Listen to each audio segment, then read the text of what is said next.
Shalom. First and foremost, I want to give all praises, honor, and glory to Yahweh, Bahashem, Yahweh Shai, Bahashem, Makakudash. Double honors to the elders and apostles of Great Millstone who rule well. Peace, love, and salutations to the hopeful elect. This is your brother WW3 from the Men of Valor campaign in Greenville, South Carolina, coming back with another video in sincerity and in truth, Lord willing, it can be edifying. And I wanted to do a land back, off of the brother going in, Brother Shakam did a morning report. All right, this will be a continuation of the morning report, but today's emphasis will be on the fact that I have this article from Zero Hedge, and just a couple hours ago, it was reported that the Israelis had actually blew up like an air base, a Russian air base that's located in Syria. All right, and that's we're gonna see what comes of that. But as of right now, I saw something on this not too long ago about Israel being at war on 7 different fronts, right? And how they're going to need America because the average person might be here and there's so much going on here anyway. But they don't, when you speak about Israel and Iran and what's gone on the last couple of days, they still don't understand the gravity of the situation and how it directly impacts Americans. By way of the draft, by way of, the military men and women that are going to get sent over there to fight. Everybody probably knows somebody within their family or a loved one or somebody that's in the military, whether it's reserves or whether they're actively serving, man. They all about to get sent to World War III. All right, this is World War III. Make no mistake about it, man. We're seeing it play out before our very eyes. So getting into it, all right, Israel is not going to be able to fight a war on 7 fronts, man. All right, so zeroheads.com, Israel cannot fight a multi-front war without support from the U.S. military. It says the recent missile barrage striking Israel from Iran showcased a security reality that has startled many people in the West. And right, so another thing, I don't know if I mentioned this in another video or not, but when I watched that barrage of ballistic missiles rain down, and we were able to watch it in a live feed. We were able to do that by way of the internet, which the Lord had the internet created so this gospel could be preached throughout all the world for when it's unto all nations, man. All right, to help, it did the heavy lifting for us. But we're also able to keep up with breaking news and live news as it comes in all the way from across the world, man. Hey, just it's being reported now that basically the equivalent of a Category 4 typhoon, which they call it a typhoon over there, we call it a hurricane. A Category 4, we got hit with a Category 3, but they're saying a Category 4 typhoon is hitting Taiwan now. And guess what? Taiwan has been at risk of invasion from China for the longest. So guess what? If they get fucked up, if America doesn't send help, which America's already stretched thin on with Israel and with Russia, I mean, you helping Ukraine. Okay, this is going to open up the door for China to invade. And then, hey, you have all your fronts for World War III, which we've been speaking on through the Spirit. But you also have the South Korea and North Korea front as well, right? But let's get into this, man. So it says the recent missile barrage striking Israel from Iran showcased the security reality that have startled many people in the West. Israel's Iron Dome defense system is not as effective as they believed. Evidence suggests it was clearly overwhelmed, either by the sheer number of missiles, estimated varied between, but at least 200 were fired, or by new Iranian hypersonic technology. Either way, this one attack changed the prevailing perspective on Israeli air defense. The media and government officials claimed the Iranian salvo was ineffective, and they have so far reported no casualties. But see, they weren't going for casualties. They weren't moving like the Israelis move. When the Israelis try to take out these different leaders, man, they don't give a fuck who is around. They dropping bodies. All right, but Iran, you can tell they've been working with Russia because the Russians do the same thing. They do their military operations. They're taking out MOD. They're taking out communications. They're taking out major transportation ways, stuff like that. They're not necessarily going for casualties because their war isn't necessarily with the citizens or the pedestrians of that land. They're going for that military and its military assets. All right, and that's their strategy of war. It says, let's see, where we at? It says, and they have reported so far, and have so far reported no casualties, but it's clear from the numerous videos circulating on social media that extensive damage was done from dozens of impacts. It's unlikely Israel will admit to any successful strikes, as they would only be given valuable intel to Iran. But using geolocation and the existing footage online, it won't take Iran's military leadership long to figure out what worked and what didn't. And like I said, you have the introduction of Russia into this whole thing. You see how they're gonna react and respond to their airbase being hit, all right, by Israel. Says the escalation from Iran was in response to Israel's carefully planned assassination campaign against Hezbollah's military leadership in Lebanon, including Hassan Nasrallah. The attack, using pagers sabotaged with secretly planted explosive charges, then culminated and targeted missile strikes. The event came only 2 months after Israel assassinated Hamas leader Ismail Haniyeh, I guess that's how you say that, while he was on Iranian soil. There are two ways to look at Israel's strategy. It was an attempt to decapitate enemy leadership and send their forces into disarray so that a larger war could be avoided. Or it was intended to enrage Iran and draw them into a larger war. If the latter option is the case, then Israel would have to be operating on the assumption that the U.S. will supply military forces to the fight, because Israel will not be able to survive a multi-front war of this scale alone. Israel is the only, they're pretty much alone in that region, all right, amongst all these Muslim nations. These Muslim Arab nations, you got Persia up in there, you know, Iran through Iran, and the only military alliance they have in that region is America, who's also, like I said, military allies with Ukraine, with Taiwan, with South Korea. So if the Lord has it where all these begin to pop off, they're going to be stretched thin anyway, and even America isn't going to be able to necessarily help Israel in the way they want them to help them. In the past, Israel relied on its weapons superiority to dissuade potential attacks from neighbors. But that gap is obviously narrowing, as we saw with Iran's missile strikes this week. Lessons from Ukraine should also be taken into account here. Israeli armor might not have the same battlefield presence it once did if cheap drones are so effective in destroying vastly more expensive tanks.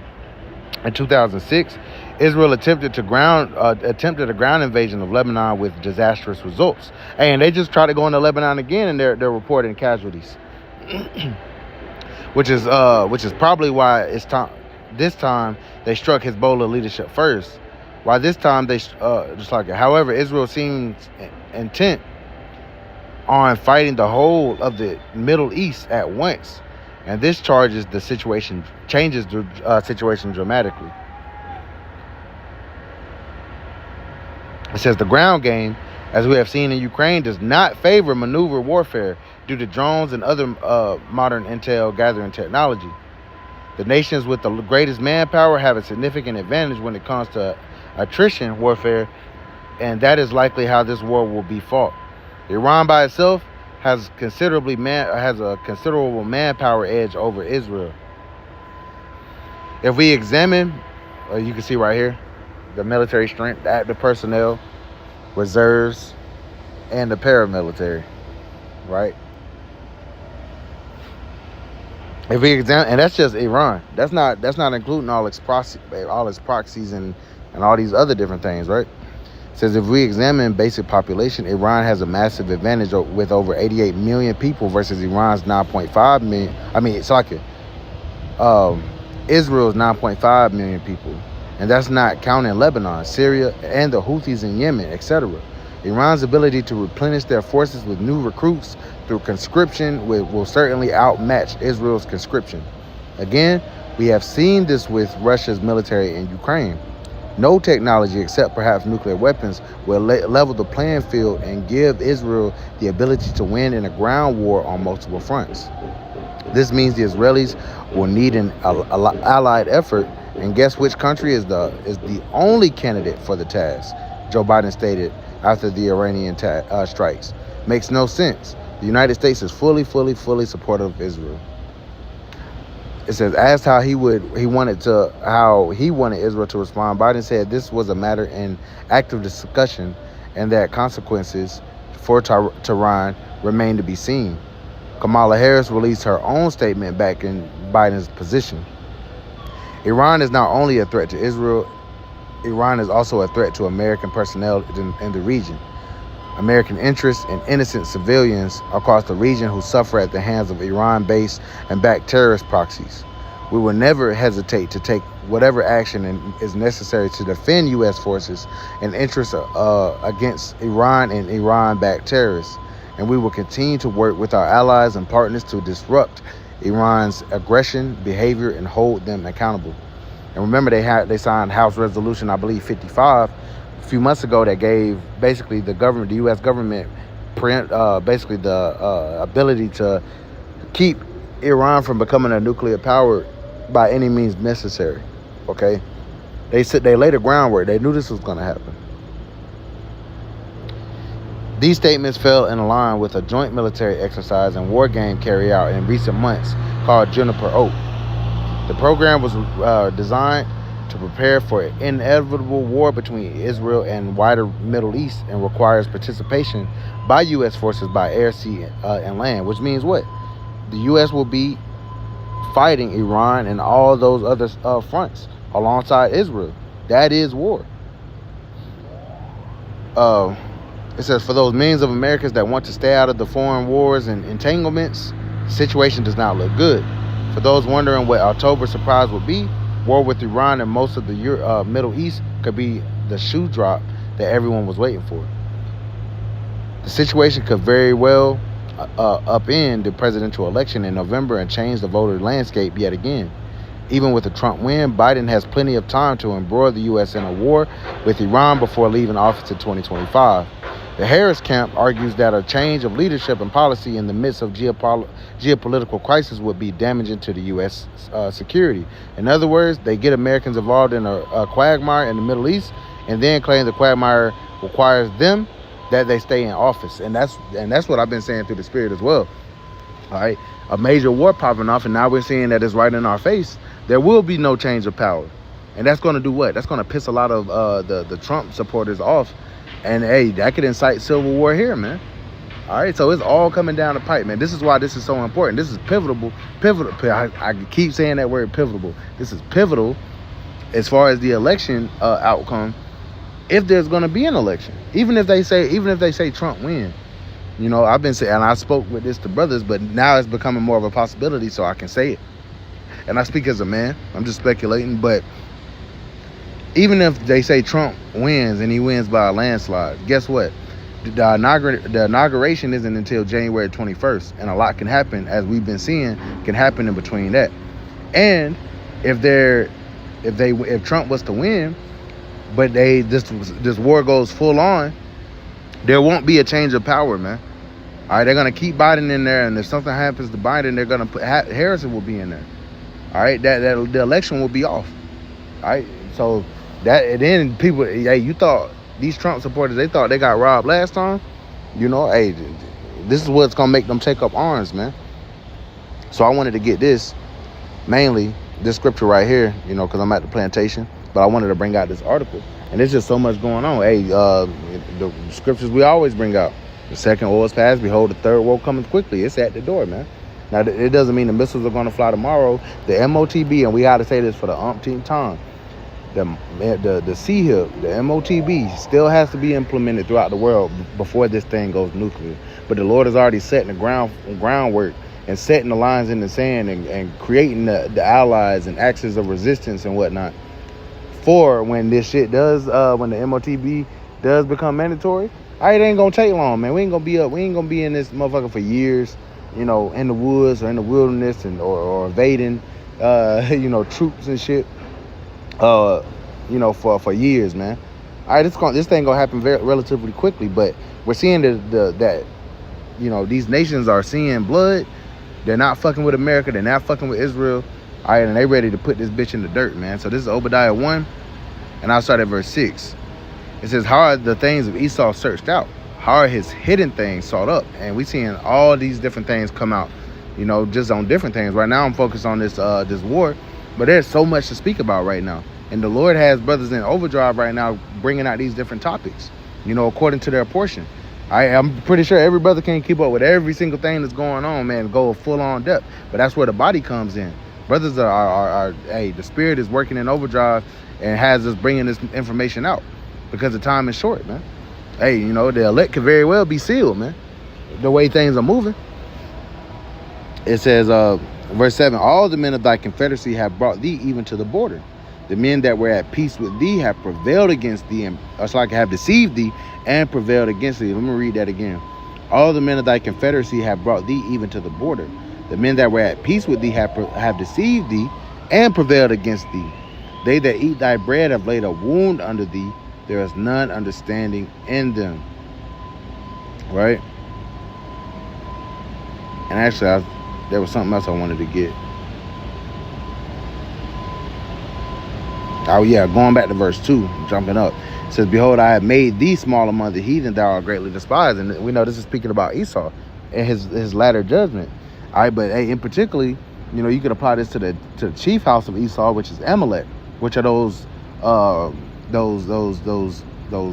imposters that are occupying our land. And the scriptures speak about that. A bastard shall dwell in Ashdod, hey, and all these heathen in that region are occupying that's our land over there, man. Not just that small slither that they call the state of Israel, or the nation of Israel, whatever. Our land was much bigger than that. And you got heathens that possessed it, and now the Lord is about to make them fight over it. But hey, everybody hates these damn these 1948ers over there, man. And they best believe they're rallying to bring them down and America down. So hey, that's like the cherry on top of the fact that America's going to enter this war as well. So we're gonna see what comes of this. All right, well, which we know we know what comes of it ultimately, but we're gonna see how this progresses, because let's see what Russia has to say about that base being taken out in Syria. Let's see how they respond, because Russia has already been against America. And the Lord is putting the hooks in their jaws, man. And they're going to be a guard unto Persia, which is Iran, and the neighboring nations and whatnot. So World War III is here. All right, it ain't coming, it's here. All right, hey, get your household in order. Hey, we in the time of hey, well, we're going to have to really lean on Yahweh Bashim Awashah, man, that's what he requires. Without faith, it is impossible to please him. And that's what the Lord requires of us. All right, and we're going to continue, Lord willing, to have faith until the end, man. We ain't got long. We almost out this bitch. All right, but this was the morning report. Israel and its 7 fronts of war, and America is going to be dragged into it, man. So Lord willing is edifying. I want to give all praises, honor, and glory to Yahweh, by Hashem, Yahweh Shah, by Hashem, Rakakadash, and double honors to the elders and apostles of Great Millstone, who will. Peace, love, and salutations to the hopeful elect. Until next time, Shalom.